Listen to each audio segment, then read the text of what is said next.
Okay, today we're looking at even and odd functions. First and foremost, all of these are even.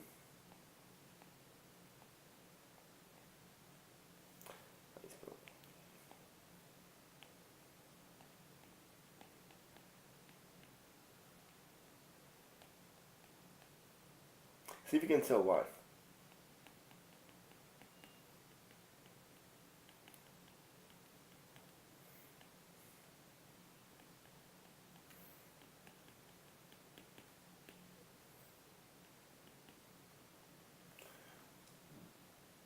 The fact that makes them even is the power on the x and the exponent on the x. If I were to graph these out, you would see x squared looks like a parabola. 5x to the fourth power looks like a parabola. It's just that it starts out wider, but then gets much skinnier. And negative 6 x to the 8th power. The only difference right here is now the graph is upside down. The key fact here for all of these equations and all of these graphs is that they're all symmetric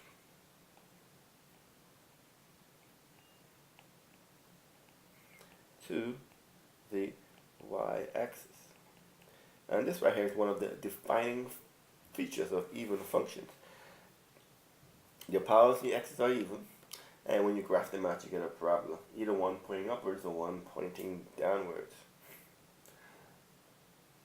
Now, in addition to this fact right here, for your even functions, another key idea to understanding even functions is this classical rule that defines an even function. F of x is even if and only if when I plug in negative x into the function, I get the function back, i.e. the function eliminates all the minus signs. And the third rule for your even function is if you add and subtract groups of even functions,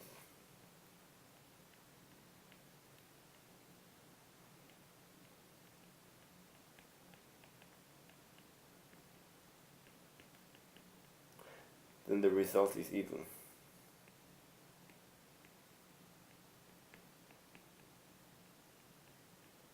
And so if I take a function that's made up of a group of even functions being added together,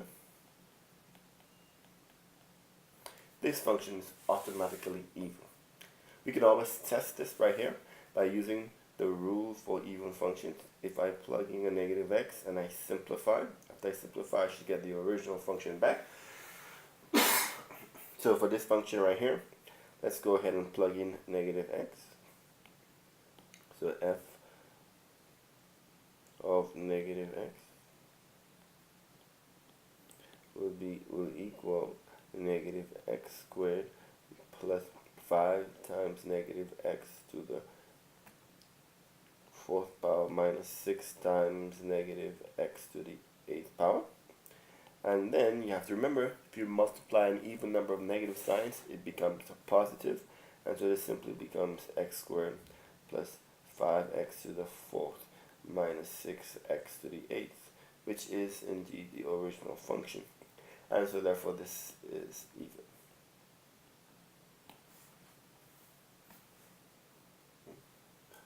So there's a little bit more to learn about even functions. Sometimes when you have a complex function, it's hard to find an even function. But before we do that, let's take a quick look at odd functions. All of the following are odd. I don't mean weird to look at, I mean they're just odd.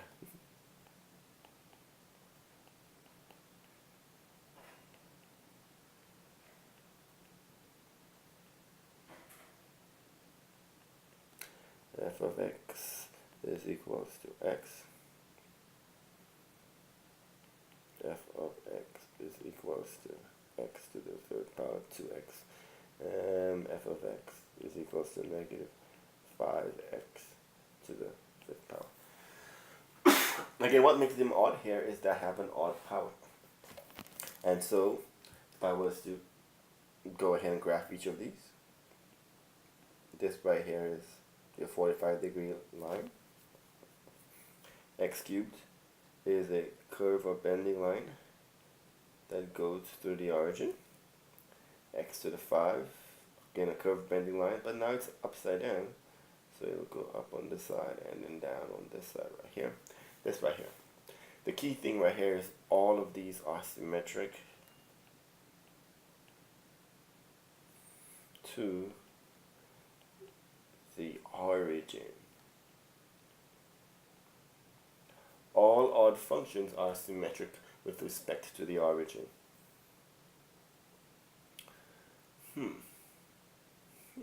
What do you think happens if you add and subtract groups of odd functions?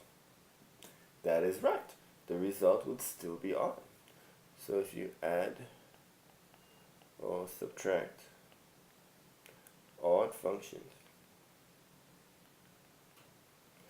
the result will be odd.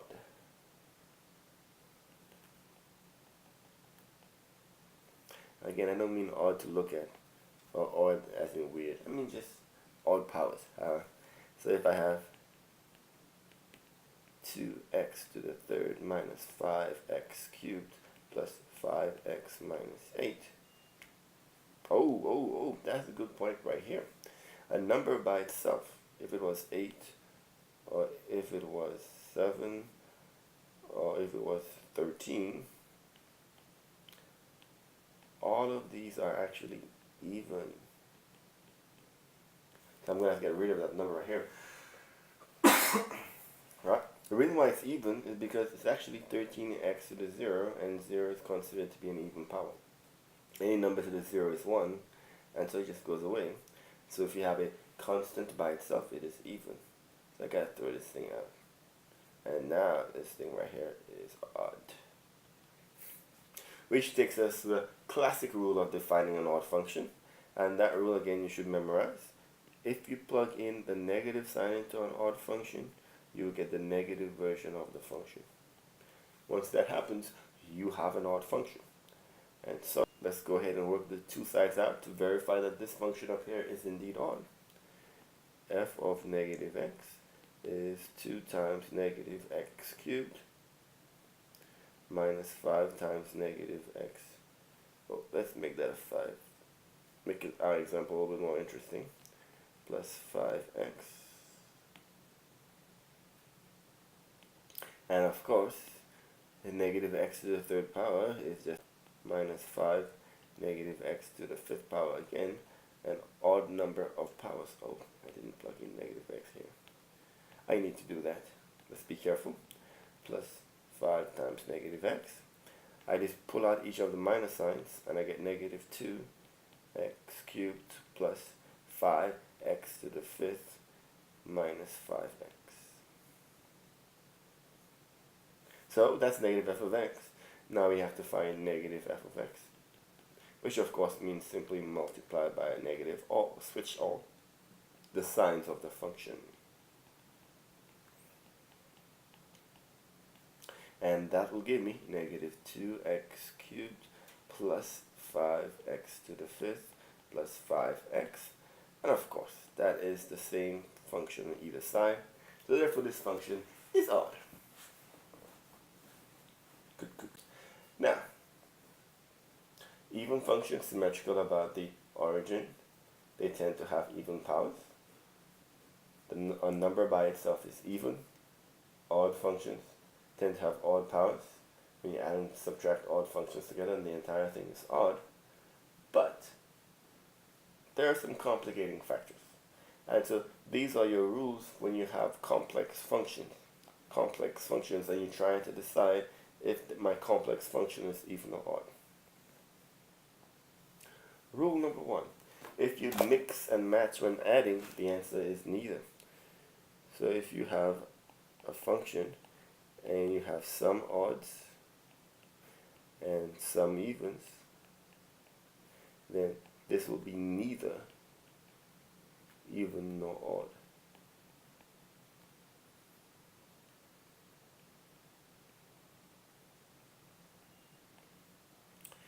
So for example, f of x is equals to 5x cubed minus 4x squared plus 2x minus 8. This piece and this piece are odd, while this piece and this piece are even. So the entire function is neither even nor odd. If you multiply two even functions together, the answer is even. If you divide two even functions together, then the answer is even. So if you have f of x and you have an even divided by an even, or an even times an even, then the answer is still even. So for example, if you have f of x is equals to 4x to the 6th minus 8x to the 4th divided by 2x squared plus 7x to the 4th. The top is even, the bottom is even, so the whole thing is even. Even Stevens. If you multiply two odds together, or if you divide two odds together, the answer is going to be even. So, if you have f of x is equals to an odd divided by an odd, or f of x is equals to an odd times an odd, the answer is even. This is an even function. If I plug in negative x, it'll end up coming back to the original function. Imagine that. Well, and I can show you by doing a very simple example. If I have f of x is equals to, give me an odd function, x to the 5th multiplied by a second function, that's odd x to the 3rd, that gives me x to the 8th, and clearly x to the 8th is even. If I were to divide square, and again, that is even. So you're thinking, well, aren't they leaving odd out in the cold? Well, not exactly. Because if your odd functions, if you cross, you have one of each, then you get an odd function. So if you have f of x and you have an even divided by an odd, or an odd divided by an even, and odd times an even, then the answer will be odd. Kind of like a minus sign in the sense. If you have one minus sign and one plus sign, then it's minus. You can think of the odd as being the minus sign. And so, okay, an example. If I have function and the top is even, 2x to the 8 plus 5x to the 10, and the bottom is odd, 3x cubed plus 7x to the 5th, then this entire function right here will be odd. Alright, that's it. Thank you very much.